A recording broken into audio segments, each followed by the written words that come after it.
Sara Diskaya nagturo na, di na mapagkakaila ang ebidensya.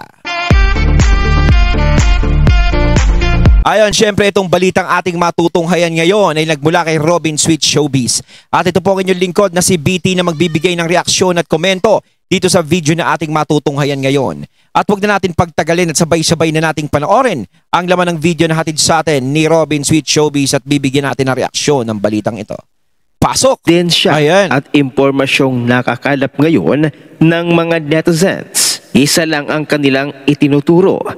Kilala ni BBM, kaalyado ni BBM ang mga contractors. Kaya't posible bang kasabot din itong si Junior?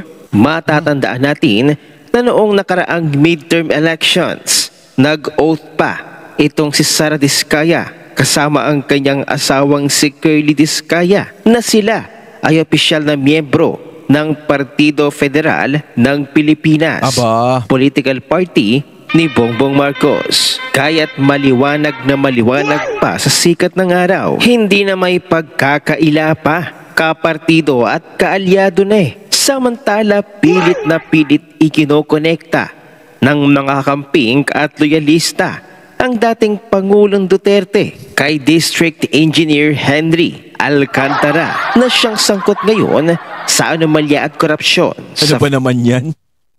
Grabe naman kayo. Diyos ko naman. Halos lahat na lang ba na magiging issue is ididikit nila yung pangalan ng mga Duterte? Parang ano ba? Ano pa ang tingin nila sa mga Duterte? Ang tingin niyo ba sa mga Duterte sila yung most corrupt politicians in the world? Parang gano'n. Diba? Na lahat ng magiging kurakutan o hindi magandang nangyayari sa gobyerno is Duterte ang may gawa. Ito lang yan. Kung talagang Duterte ang may gawa niyan, di sana, nung panahon ng pandemic, tigok na tayo lahat. Common sense na lang, di ba? Flood control sa Bulacan. Si dating Pangulong Duterte daw ang nag-promote dito kay Henry Alcantara. Medyo kulang-kulang ang storya. Oo nga't noong 2019, si Engineer Henry C. Alcantara bilang OIC. OIC lang ng District Engineer Bulacan 1st District. Pero kaninong malay natin, baka matino pa siya ng mga panahon na yun. Di ba? Pwede naman ganun eh. Tapos nung siyempre alam naman natin maigpit si PRRD. Kahit minsan gusto mong gumawa ng kalokohan sa gobyerno, hindi ka makakagawa eh. Siguro nung nawala si PRRD, di ba? Maluwag-luwag na ngayon. Ito naman talaga, di ba? O halimbawa sa school, alam mong mahigpit, di ka pinalalabas pag recess.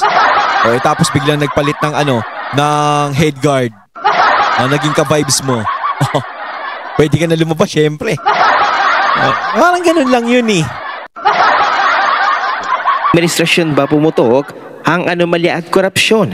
Nito lamang June 2025, itinalaga ng Marcos administration ni dating DPWH Secretary Manuel Bonoan itong si Henry Alcantara bilang OIC Assistant Regional Director ng DPWH Region 4A. Di hamak na mas mataas ang OIC ARD kaysa sa District Engineering lamang noong 2019. O diba? Kulang-kulang ang kwento. Maikonekta nyo lamang kay dating Pangulong Duterte. Talagang talagang ginagawan talaga nila ng paraan para ang issue ng mga Duterte ay mabuhay. Mapagtakpan tong itong issue na nangyayari ngayon. Kapag nila yan, kapag naitabingi nila doon sa issue ng mga Duterte yan, malagyan nila ng issue, yun na yung pag-uusapan eh. Kaso hindi nila magawa masyado. Diba? Samantala tila hindi na nasurpresa ang publiko nang igiit ng mga congressman na ang ugat ng flood control scam ay mula pa noong administrasyon ni dating Pangulong Duterte.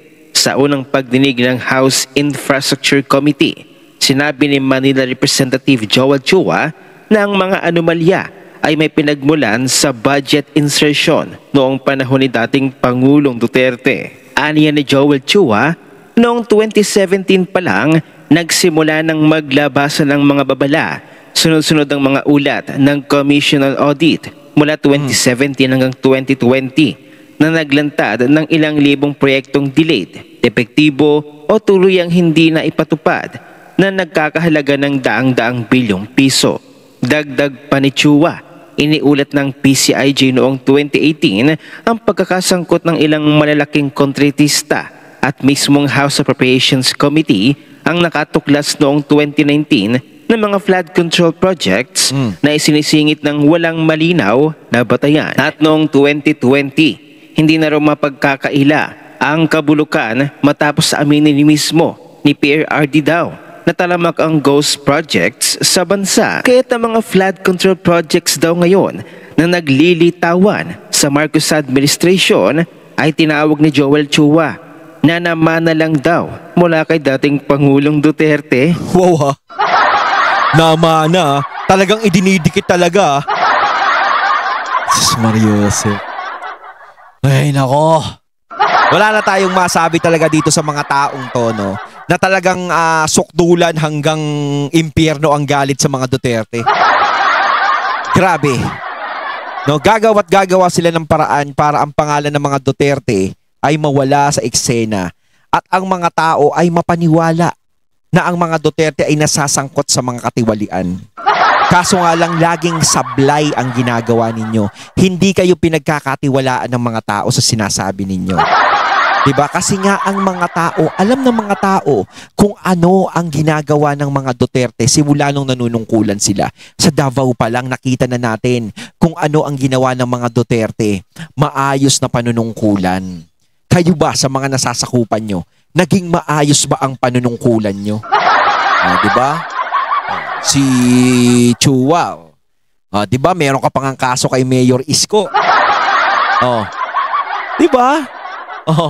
Samantalang kayo, hinahambing nyo ang mga sarili nyo o sinasabi nyo na mas higit pa kayo na mas magagaling sa mga Duterte. Pero kita nyo naman, no? Diba? Sarili nyo ang bakuran, hindi nyo malinis.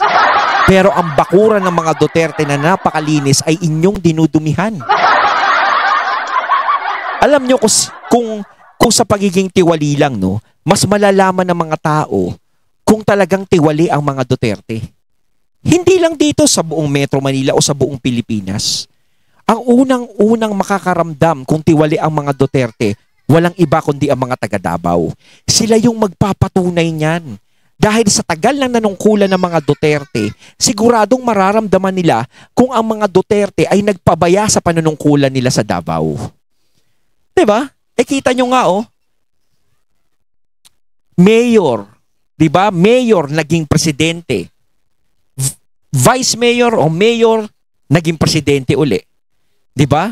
PRRD, VP Sara, ay naging presidente uli, naging Vice President. Sorry Si PRRD naging presidente ng Pilipinas. Si VP Sara naging Vice President ng Pilipinas. Halos hindi sila dumaan sa pagiging senador. Diba? Mayor, tumalon ng pagiging presidente. Sino kayang mayor ang makakagawa nun? Wala, diba? Kailangan dumaan pa siya sa magpabango pa siya ng magpabango ng pangalan. Pero sila sa sobrang bango ng pangalan nila is nakatalon sila sa ganung posisyon. Dahil ang mga tao ay nagtitiwala sa kanila na yun ang gusto nyong mawala. Wow!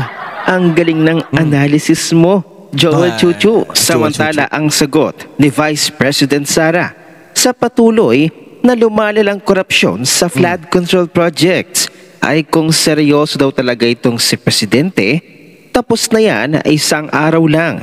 Matuturo niya lahat ng mga may kagagawan ng korupsyon sa budget. Sa totoo lang, saglit lang yan. Tama nga naman. Paano ba naman Vice President?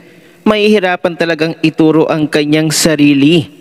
Samantalay noon, tinawag pa ng mga netizens na isang baliw si Vice President Sara patungkol sa kanyang pagsiwalat ng korupsyon ng budget ng Pilipinas. Ngayong totoo naman pala ang kanyang revelasyon. Tahimik ngayon ang mga realista at kakamping. Panoorin natin ang buong video.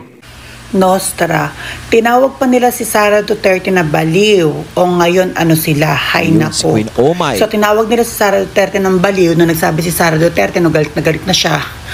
Na ang nagpapatakbo na lang sa budget ng Pilipinas ay si Saldico at saka si Romualdez. Ito yung panahon na Sara Duterte ay nag-resign sa DepEd dahil nga sa katkungang nagaganap Sa dep-dep. na hindi pumayag si Sara Duterte, kaya nag-resign na lang siya. Ang mga tao hindi naniwala sa kanya. Ang mga tao pinagtawanan siya. Iniisip na walang sense yung sinasabi ni Sara Duterte na tinitira lang niya itong si Saldico at saka si Romualdez. Pero lumabas ang katotohanan nang walang ginagawa si Sara Duterte. Langit na ang nagbigay ng paraan para lumabas ang totoo, na totoong magnanakaw, na mga question kay Sara, sila ang involved sa bilyon-bilyong nawawala ngayon. Ay sinasabi ko hindi masyadong kumikilo sa mga Duterte sa mga ginagawa sa kanila. Kumbaga ang gumagawa na lang para sa kanila yung tadhana eh. 'Di ba? Yung tadhana na lang talaga yung nagpapalitaw sa kabahuan ng mga kumakalaban sa kanila. 'Di ba? Hindi na sila nakikipaglaban, hindi na sila nakikipag-upakan, hindi na sila nakikipag-ano. 'Di ba? Hindi na sila, kumbaga kusang kinakarma yung mga tao na talagang nanggigipit sa kanila. Doon pa lang kita na natin kung sino yung matino at hindi eh. Sinabi na ni Sara yan dati, pero walang nag-imbestiga. Yes. Marami siniwalat si Sara, pati kay Lisa Marcos, pero mga walang nag-iimbestiga. Hindi naman talaga nila iimbestiga yan dahil ang target lock nila sa mga Duterte. Bakit? Ba't naman natin iimbestigahan yan? Di ba? Yan nga ang gusto nating mawala sa sa 2028 eh. Oh, para tayo yung maging pag inimbestigahan natin yung mga sarili natin, parang ganun. Pag inimbestigahan natin yung mga sarili natin o mga kaibigan natin, di kawawa tayo. Oh.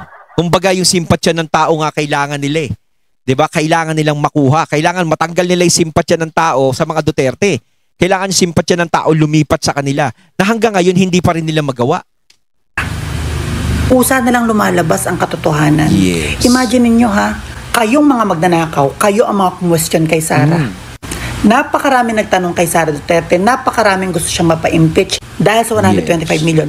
Yes. Pero ngayon, bilyon-bilyon ang nawawala. Wala ni isang kongresistang nagsasalita tungkol dito kay Saldico. Di ba? Pagkatatapang nila magsalita doon sa kay BP Sara. Di ba? Kala mo mga kusinong malilinis. Eto, billion to.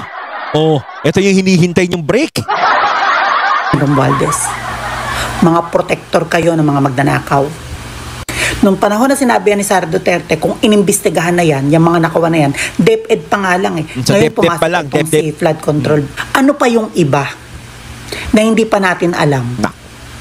Ang nakakabuisit dito, ito mga kongresistang salta ng salta kay Sara Sa tingin ko, kapag siguro si BP Sara yung maging presidente ng bansa, tapos hinalukay niya lahat ng mga naging problema na yun, napakarami sigurong lalabas, daming lalabas sa hula. Ay nako, dep-dep. Sa sobrang daming kongresistang to, ang hirap ng tandaan kung sino-sino sila. Pero ngayon, ni isa walang nagsasalita. Bakit ganon? Diba? Mga Tama ba na tahimik hinalal kayo ng mga tao dyan? Na ang punteriya nyo lang, si Sara Duterte na naklear naman ng COA? Sa totoo lang, Queen Omay, ako nagtataka ako kung bakit nanalo pa yung mga yan.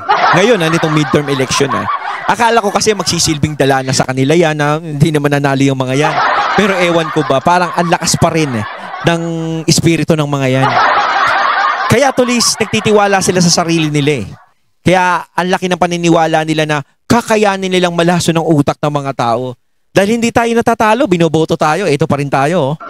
Kahit kalaban natin ng mga Duterte, ito pa rin tayo. Although may mga natanggal na iba, di ba, mga natalong iba. Pero napapansin natin ngayon talaga is malalakas pa rin yung loob ng iba na nakapasok yung nakalusot nitong midterm. Ngayon, presidente nyo na ang nagsasabi na nagkaroon ng ghost project at nakawan ng flood control budget na bilyon. Wala kayong komento? Quiet lang kayo? Siyempre. Tandaan nyo. Siyempre, sabit ang mga ropa. Pagiging tahimik ninyo, lumalabas na nabayaran kayo.